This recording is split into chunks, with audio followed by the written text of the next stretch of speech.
Astaghfirullah. Bismillahirrahmanirrahim.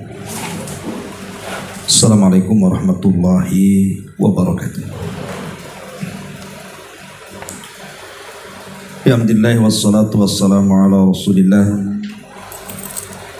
wa ala alihi wa sahbihi wa mawalah wa la hawla wa la quwata illa billahi wa ba'du.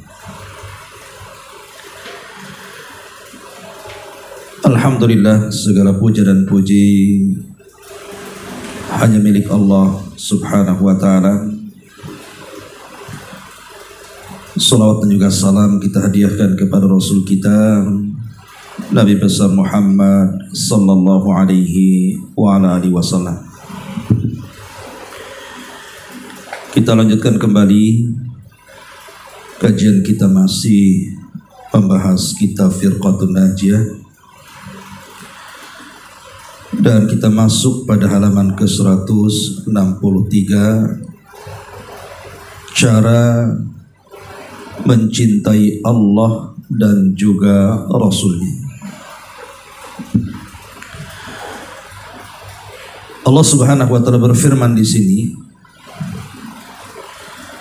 Qul in kuntum tuhibbunallaha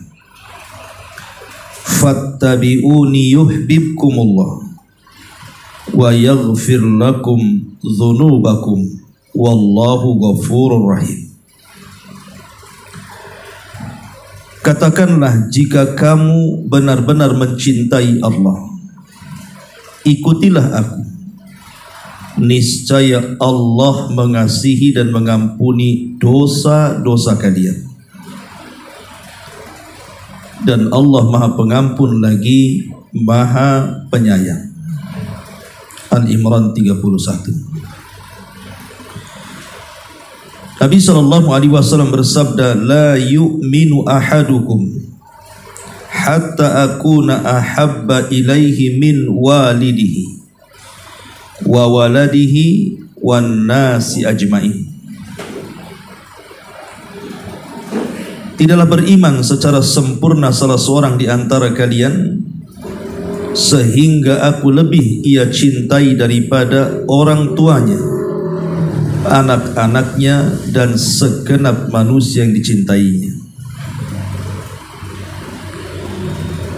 Kemudian kata beliau, ayat ini menunjukkan bahwa kecintaan kepada Allah adalah diwujudkan dengan ittiba, mengikut apapun yang dibawa oleh Rasulullah sallallahu alaihi wasallam. Kemudian mentaati apa yang beliau perintahkan, meninggalkan apa yang beliau larang menurut hadis-hadis yang sahih yang telah beliau jelaskan kepada kita semuanya. Karena tidaklah kecintaan itu dengan banyak bicara yang tidak disertakan dengan mengamalkan petunjuk, perintah dan sunnah-sunnahnya. Adapun hadis sahih di atas mengandung pengertian bahwa iman seorang muslim tidak akan sempurna sehingga dia mencintai Rasul melebihi kecintaannya kepada anak, orang tua, dan segenap manusia. Bahkan sebagaimana ditegaskan dalam hadis lain, hingga melebihi kecintaannya terhadap dirinya sendiri. Pengaruh kecintaan itu tampak ketika terjadi pertentangan antara perintah dan larangan Rasul dengan hawa nafsunya, keinginan istri, anak, serta segenap manusia yang ada di sekelilingnya. Jika ia benar-benar mencintai Rasulullah, ia akan mendahulukan perintah-perintahnya dan tidak menuruti kehendak nafsu keluarganya atau orang-orang yang di sekelilingnya. Jika kecintaan itu hanya dusta belaka, maka ia akan mendurhakai Allah dan Rasulnya, lalu mengikuti setan dan hawa nafsunya. Kemudian jika Anda menanyakan kepada seorang muslim, apakah Anda mencintai Rasulullah? Ia pasti menjawab, benar, aku berkorban jiwa dan hartaku untuknya. Tapi jika selanjutnya dinyatakan, kenapa Anda menyelisih sunnah, melanggar perintah dalam masalah ini dan tidak meneladaninya dalam penampilan akhlak dan ketauhidan, maka dia akan menjawab kecintaan itu letaknya dalam hati. Dan alhamdulillah hati saya baik. Kita mengatakan padanya, seandainya hatimu baik, niscaya akan tampak secara lahiriah, baik dalam penampilan akhlak maupun ketaatan.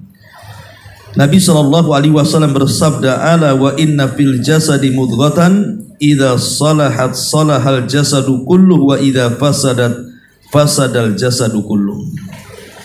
Ketahuilah sesungguhnya dalam jasad itu terdapat segumpal darah. Jika ia baik, maka baiklah seluruh jasadnya. Dan bila dia rusak, maka akan rusaklah seluruh jasadnya. Ketahuilah, itulah hati. Asyiral muslimat yang dimuliakan Allah Subhanahu wa taala, dari uraian ini maka kita mengetahui bahwa di antara perkara besar seorang hamba dinyatakan memiliki perasaan cinta kepada Allah Subhanahu wa taala, maka itu dibuktikan dengan ittiba, mengikuti Rasulullah sallallahu alaihi wasallam.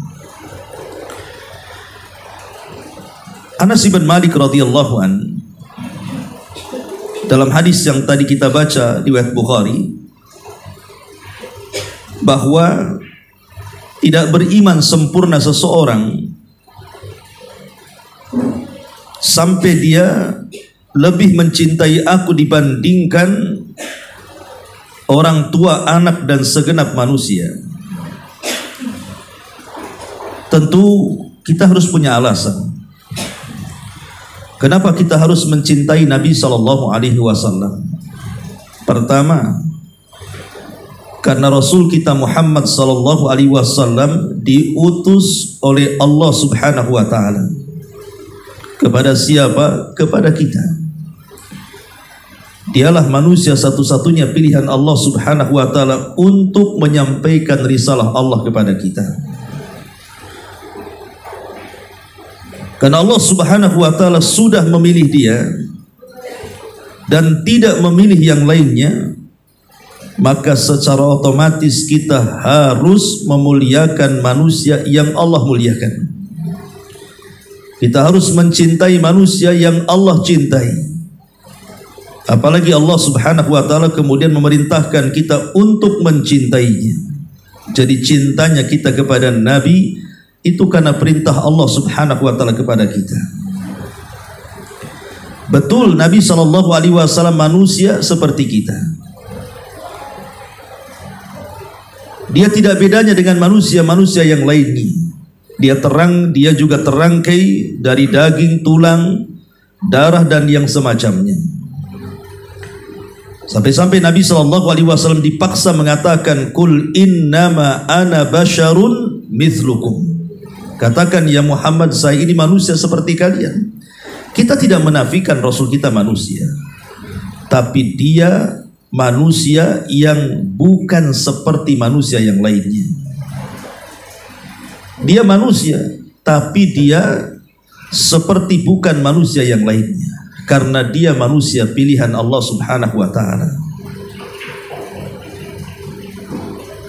Apalagi Allah Subhanahu wa taala sudah menjadikan Rasul kita kekasihnya. Sebagaimana hadis Nabi SAW mengatakan, "Lau kuntu muttakhidan min ummati khalilan lattakhadtu Aba Bakrin khalilan."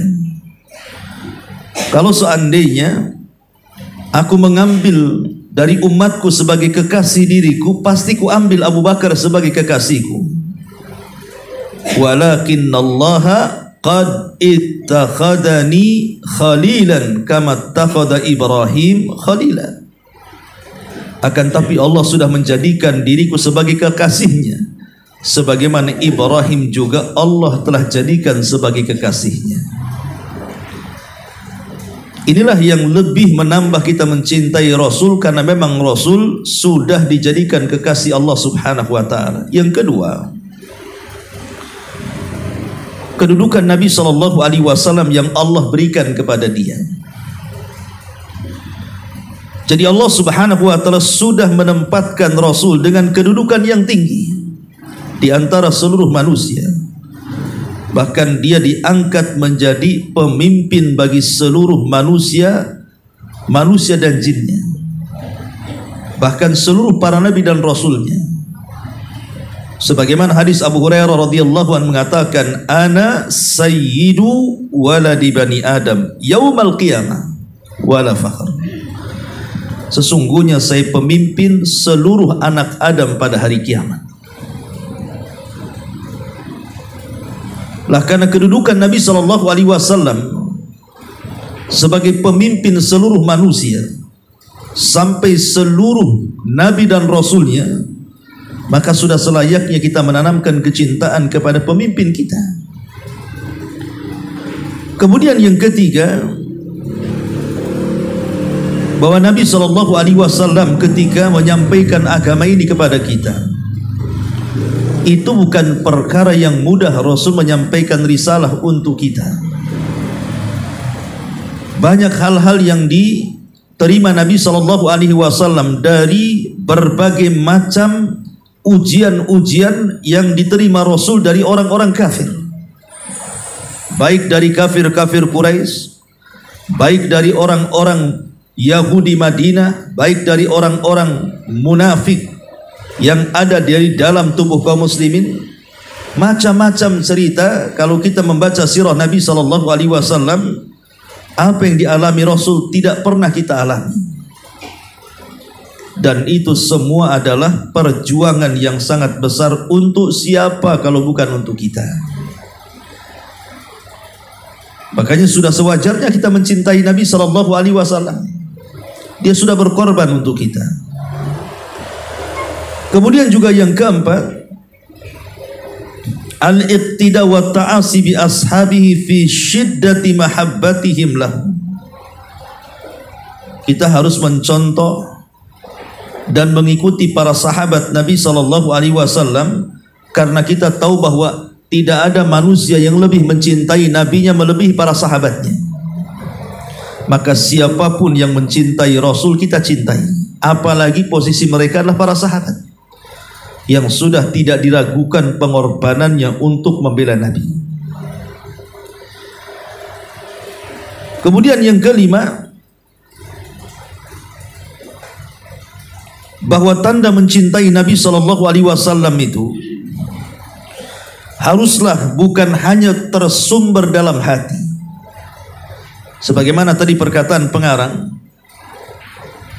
tetapi lebih daripada itu, bahwa mengikuti sunnah Rasul itu alamat yang paling jelas tanda cintanya kita kepada Nabi SAW, baik perkataannya, baik perbuatannya, baik penetapannya. Maka semua yang bersumber darinya kita harus berusaha untuk mengikutinya. Itulah yang disebut dengan ittiba'ul mutlak, mengikuti Nabi SAW secara mutlak sesuai dengan kemampuan yang kita miliki. Ma'asyiral muslimat yang dimuliakan Allah Subhanahu wa taala, di dalam Al-Qur'anul Karim, tepat dalam surah At-Taubah 24, Allah Subhanahu wa taala menyebut satu nafas akan kecintaan kepada Allah dan kecintaan kepada Rasulnya. Ketika Allah Subhanahu wa taala menyebut satu nafas perintah mencintai Allah dan perintah mencintai Rasul, menunjukkan bahwa mencintai Rasulullah itu sama dengan mencintai Allah. Membenci Rasulullah berarti membenci Allah Subhanahu wa taala. Karena lazim atau konsekuensi dari mencintai Allah adalah mengikuti Rasul. Makanya ayat ini, surah Al-Imran 31 ini, menjadi ujian berat bagi kita. Siapapun yang mengklaim dia mencintai Nabi SAW siapapun yang mengklaim mencintai Allah Subhanahu wa taala, haruslah dia mengikuti Rasulnya. Kalau dia tidak mengikuti Rasulnya, maka belum dianggap kecintaan dia kepada Allah Subhanahu wa ta'ala. Jadi siapapun yang mengaku cinta kepada Allah Subhanahu wa ta'ala, maka mereka diuji dengan ayat ini. Sudahkah mencintai Rasulnya atau tidak? Karena bagaimanapun bahwa mencintai Allah dengan mencintai Rasulullah dan mencintai Rasul tidak dibuktikan kecuali dengan adanya pengikutan. Makanya Imam Ibnul Qayyim rahimahullahu ta'ala mengatakan, ketika banyak umat ini yang mengaku akan cinta kepada Allah dan Rasulnya, maka mereka dituntut untuk menegakkan hujjah, dan tidak ada hujjah kecuali al-ittiba'. Dia harus mencontoh dan mengikuti sunnah Nabi sallallahu alaihi wa ala alihi wasallam. Ma'asyiral muslimat yang dimuliakan Allah Subhanahu wa ta'ala, kalau seandainya kita hidup di zaman Rasul seperti halnya para sahabat Rasul, tentu kita bisa langsung berjuang bersama Nabi sallallahu alaihi wasallam di dalam menegakkan agamanya, seperti yang dilakukan para sahabat, mencurahkan waktu-waktunya, tenaganya, hartanya sampai kepada jiwanya. Tapi masalahnya Nabi sallallahu alaihi wasallam sudah jauh meninggalkan kita. 14 abad lebih yang silam Rasul sudah meninggalkan kita sebagai umatnya. Maka sudah sewajarnya seorang muslim yang mengaku bahwa Muhammad adalah nabinya harus tertanam pada hatinya asyauqu ila liqaihi sallallahu alaihi wasallam, kerinduan untuk berjumpa Nabi sallallahu alaihi wa ala alihi wasallam. Kalau dikatakan bahwa mustahil kita berjumpa dengan Rasul untuk mencurahkan cinta dan kerinduan kita kepadanya, bukankah manusianya sudah meninggal? Artinya Rasulullah SAW sudah meninggal dunia. Macam mana kita akan mencurahkan kecintaan kita kepada Rasul dengan meluapkan kerinduan kita untuk berjumpa dengan Rasul? Maka kita katakan bahwa ada caranya. Memang Nabi SAW sudah meninggal dunia, tetapi peninggalannya itu masih ada sampai sekarang. Itulah ajaran-ajarannya, sunnah-sunnahnya. Makanya kita diwajibkan untuk memuliakan peninggalan-peninggalan Rasul, mengagungkan peninggalan-peninggalan Rasul. Maksudnya sunnah-sunnahnya yang sudah dicatat oleh para ulama hadis, mana yang sahih, mana yang tidak. Dan kita juga mengagungkan Nabi sallallahu alaihi wasallam walaupun beliau sudah tiada, dengan tidak membencinya, mencelanya, menghinanya, dan berusaha untuk menghormatinya, memuliakannya dan mengagungkannya. Ma'asyiral muslimat yang dimuliakan Allah Subhanahu wa ta'ala, Nabi sallallahu alaihi wasallam adalah manusia yang menyebabkan kita semua mendapatkan hidayah Allah Subhanahu wa ta'ala.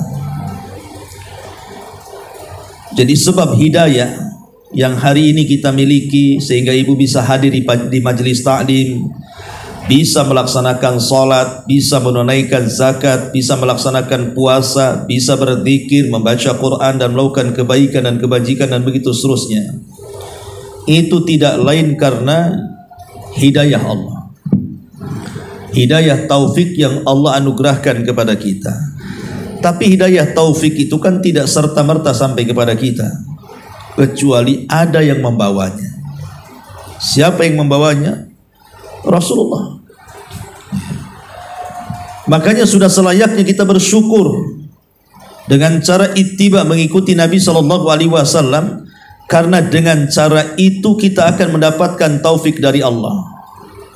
Dasarkan Allah Subhanahu wa taala berfirman, wa in tuti'uhu tahtadu. Kalau engkau mengikutinya, maksudnya sunnah Nabi sallallahu alaihi wasallam, maka engkau akan mendapatkan petunjuk. Jadi syarat kita mendapatkan petunjuk dengan cara apa? Dengan cara ittiba. Tapi sebaliknya orang-orang yang jauh daripada ajaran Nabi, maka jangan harap dia mendapatkan petunjuk. Bagaimana dia akan mendapatkan petunjuk dari Allah Subhanahu wa taala sementara dia tidak mengikuti orang yang membawa petunjuk Allah kepada kita? Maka wajarlah kalau seandainya bentuk terima kasih kita kepada Rasul yang sudah menyampaikan petunjuk Allah kepada kita ini, sehingga menanamkan dalam hati kita kecintaan yang dalam. Coba ibu bayangkan ucapan Ja'far ibn Abi Thalib saat dia berdialog dengan Raja Najasyi. Di hadapannya Amr ibn As radhiyallahu anhu ketika itu masih kafir. Apa kata Ja'far?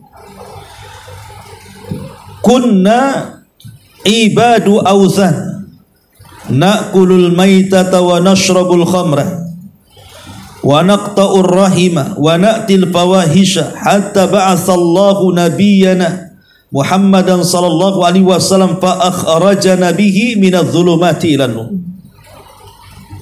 Dulu kami ini para penyembah berhala, makan bangkai, minum khamr, memutus silaturahim, berzina dan segala macam maksiat yang kita lakukan. Tiba-tiba Allah mengutus kepada kita seorang nabi, lalu mengeluarkan kami dari kegelapan menuju terang benderang. Dari ucapan Ja'far ibn Abi Thalib ini, kalau kita terapkan kepada kita, Bu, kalau seandainya tidak diutus nabi kepada kita, mungkinkah kita menyembah Allah Subhanahu wa taala, menjadi umat yang mentauhidkan Allah? Mungkinkah kita memakan binatang-binatang yang halal yang disembelih secara syar'i? Mungkinkah kita terhindar dari minuman-minuman yang merusak akal? Mungkinkah kita ini bisa menyayangi antara pasangan, orang tua, anak, tetangga dan begitu seterusnya? Atau mungkinkah kita terhindar dari perbuatan zina, homoseksual dan yang semacamnya, atau maksiat-maksiat yang lainnya? Rasa-rasanya mustahil. Tapi dengan karunia Allah mengutus seorang nabi kepada kita, menuntun jalan ini yang hak, ini yang batil, ini yang boleh, ini yang tidak, ini yang baik, ini yang tidak, ini yang maksiat, ini yang taat dan begitu seterusnya. Jadilah kita umat yang mendapatkan hidayah. Kalau sudah demikian, maka sudah seyogianya bagi kita tentu menghormati dan menyayangi Nabi SAW. Karena berkat Allah kemudian nabinya, kita mendapatkan hidayah Allah Subhanahu wa ta'ala. Bahkan lebih daripada itu, Bu, kalau kita melihat umat-umat terdahulu, contoh saja kaum Nuh. Nuh alaihi salatu wassalam diutus kepada kaumnya, kemudian mengatakan di hadapan kaumnya, aku datang kepada kalian membawa tauhid. Maka tauhidkan Allah Subhanahu wa ta'ala oleh kalian. Tapi apa yang terjadi? Umat Nuh justru melanggar perintah Rasulnya, tidak mau mengikuti nabinya. Maka dengan serta-merta ketika mereka menentang ajaran nabinya, maka Allah Subhanahu wa ta'ala turunkan azabnya kepada mereka, sehingga tidak ada satu jiwa yang tersisa di permukaan bumi kecuali Nuh dan pasukannya yang beriman yang ada di perahunya. Lihat umat dulu, kalau menentang nabinya maka dihabiskan Allah Subhanahu wa ta'ala. Lihat kaum Tsamud, lihat kaum 'Ad, nasibnya kurang lebih dengan kaum Nuh. Ketika mereka menentang nabinya, langsung datang azab, menyapu mereka, tidak ada yang tersisa satupun dari jiwa-jiwa mereka. Lihat kaum Musa, Fir'aun dan bala tentaranya, tidak ada satu jiwa yang selamat dari lautan yang menenggelamkannya. Tapi lihat kondisi Nabi kita Muhammad sallallahu alaihi wasallam. Banyak orang yang menentang Nabi, tapi mana azab yang turun kepada umat Nabi seperti azab-azab yang pernah turun kepada umat-umat sebelumnya. Karena diutusnya Nabi SAW itu bukan hanya rahmatan lil mu'minin, tapi lebih daripada itu rahmatan lil alamin. Dia diutus bukan hanya sebagai rahmat bagi orang-orang yang beriman, tapi dia juga rahmat bagi seluruh manusia di alam semesta, mu'minuhum wa kafiruhum, mukmin dan kafirnya. Inilah diantara kenapa diutusnya Nabi SAW bawa rahmat itu. Karena diantara rahmat yang didapati orang-orang kafir, mereka tidak diazab seperti umat-umat sebelumnya. Dan itu kebaikan Nabi SAW kepada kita. Makanya sudah selayaknya kita mencintai Rasul, karena dia adalah rahmat yang diturunkan Allah Subhanahu wa ta'ala kepada kita. Apalagi bahwa sesiapa yang mencintai Nabi SAW, maka dia akan dikumpulkan bersama Nabi SAW kelak pada hari kiamat. Kata Nabi SAW, al-mar'u ala man ahab. Seseorang itu akan dikumpulkan bersama idolanya. Kalau kita mengidolakan Rasul, maka kita akan dikumpulkan bersama Nabi sallallahu alaihi wa ala alihi wasallam. Intinya bab ini menjelaskan kepada kita bahwa mencintai Nabi sallallahu alaihi wasallam itu bukan hanya sekedar di hati atau sekedar di lisan saja, tapi hati dan lisan itu harus diklopkan lewat perbuatan. Kita lihat paman Nabi SAW, Abu Talib. Tidak ada manusia di zaman itu yang paling mencintai Rasul melebihi Abu Talib. Dia yang mengasuh Rasul dari usia 8 tahun sampai dewasa, sampai menikah, sampai diangkat jadi Nabi dan Rasul, sampai memperjuangkan pula dakwah Rasul. Dan tidak berani orang-orang Quraisy mendekati Rasul selama masih ada Abu Talib. Dari situ Nabi SAW sangat berjasa dengan kebaikan Abu Talib kepadanya. Makanya Rasul juga sangat mencintai Abu Talib.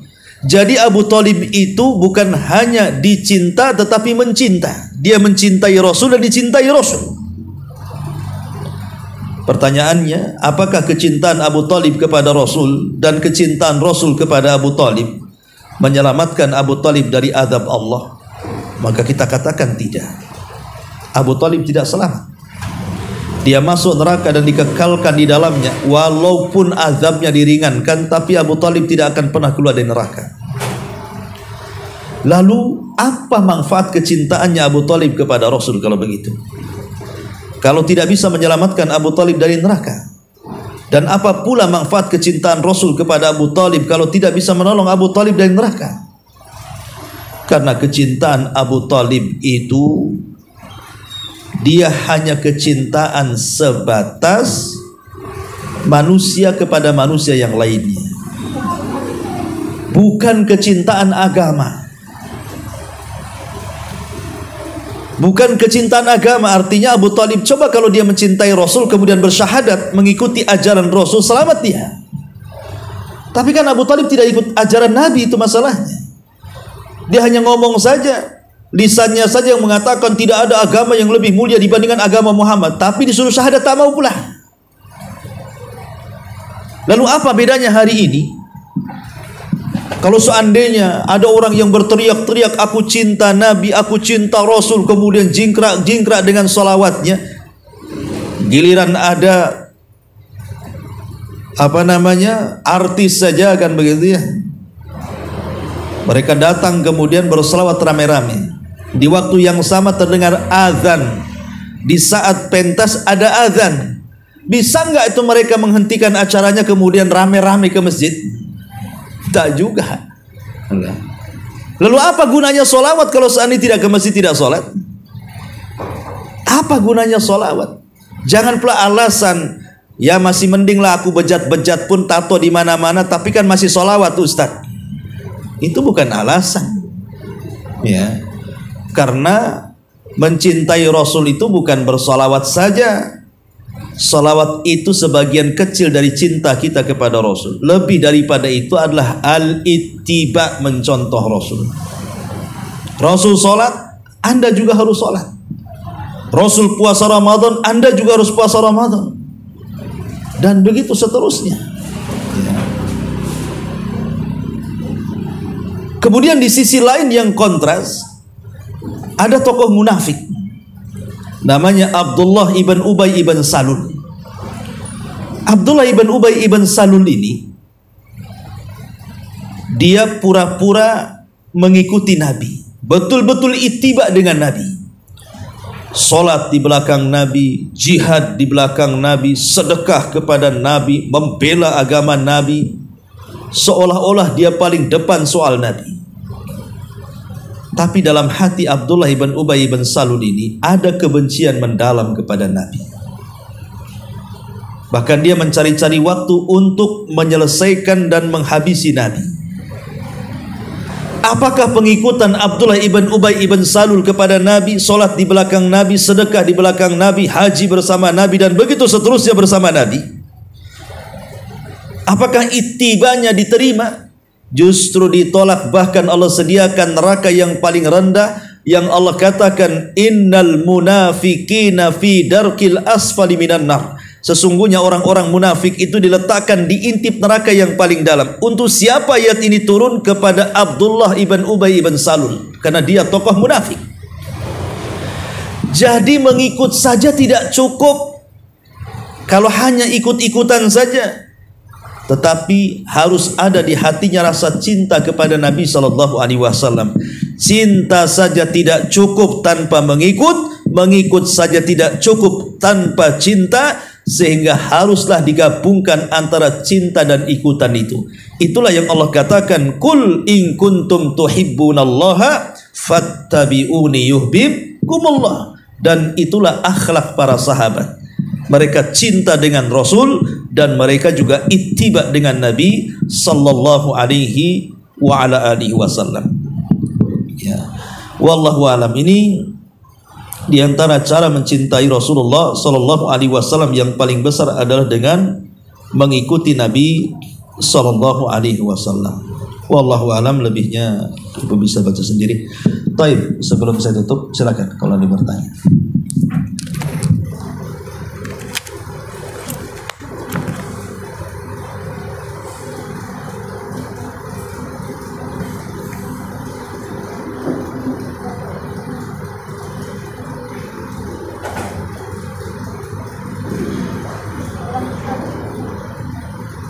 Nggak ada?